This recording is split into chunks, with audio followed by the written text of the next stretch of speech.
Well, good morning, everybody. Welcome to week 5 of our class. This is Mark Evans, your instructor. I hope that you're enjoying the class so far. Over the last 4 weeks, we've worked in Microsoft Outlook and OneNote. We've started working in some Microsoft Word, and this past week we've been working in PowerPoint. Been some really good discussions, and I think some of the assignments that I'm looking through and grading, they're looking really good. So I want to commend you on a job well done. I know that I'm enjoying working with you and reading your ideas and thoughts, and I think you're doing a great job. Here in week 5, we're going to continue to work on PowerPoint some, so hopefully you're enjoying that. PowerPoint is a relatively easy program. It just takes a little practice and really a lot of imagination, because there's so many things that you can do with PowerPoint, and you want to be able to do those things and make sure that you're communicating with your audience in an appropriate way.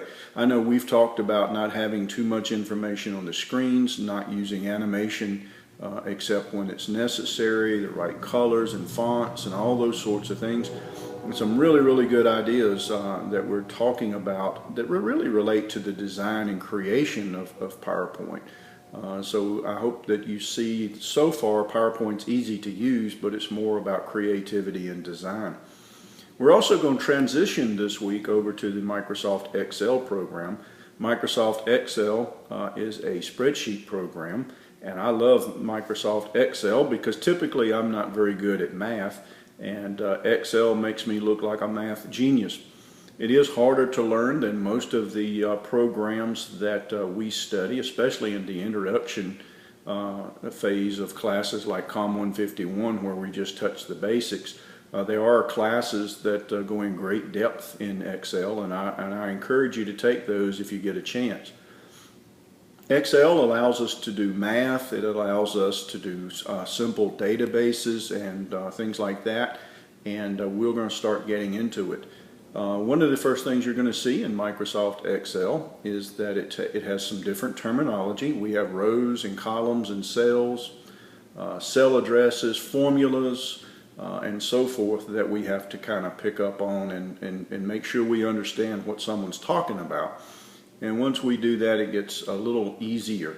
One of the big things that you have to learn in Excel is order of operations. So if you'll remember back from your old math classes, how things that are in parentheses go first, and then multiply and divide, and then add and subtract, and so forth. The old order of operations. When we write out formulas for Excel to do the math work for us, we have to do it according to order of operations, or we get the wrong answers. So we're going to be working with that some this week, and over the next couple of weeks, trying to make sure you understand those things.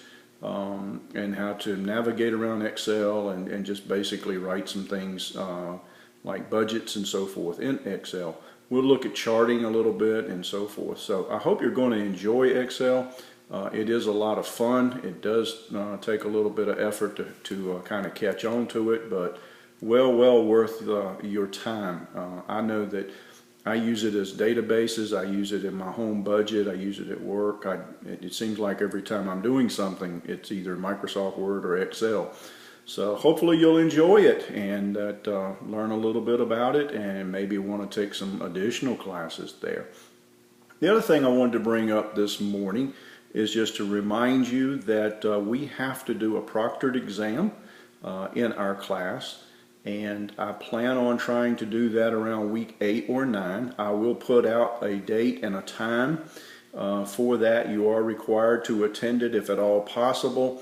And as we get closer, I'll explain what in the world are we talking about. But we have to do a proctored exam where you log into the Zoom network and work with me, and we complete a simple exam. It will probably be, I don't know, 5 or 10 simple questions about what we've been working on.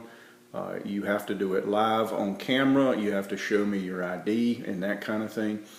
So this will be the first time we've done it in com151, and so I'll be working up all the instructions and stuff and sending it to you soon.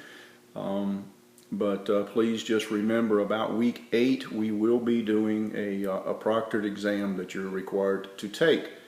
With that said, please let me know if you have any kind of questions. We have finished up the second Zoom conference session there. That's an Easy 100. If you've watched it, that's great. If you haven't, watch it and send me an email. Let me know you have, and I will update your grade accordingly.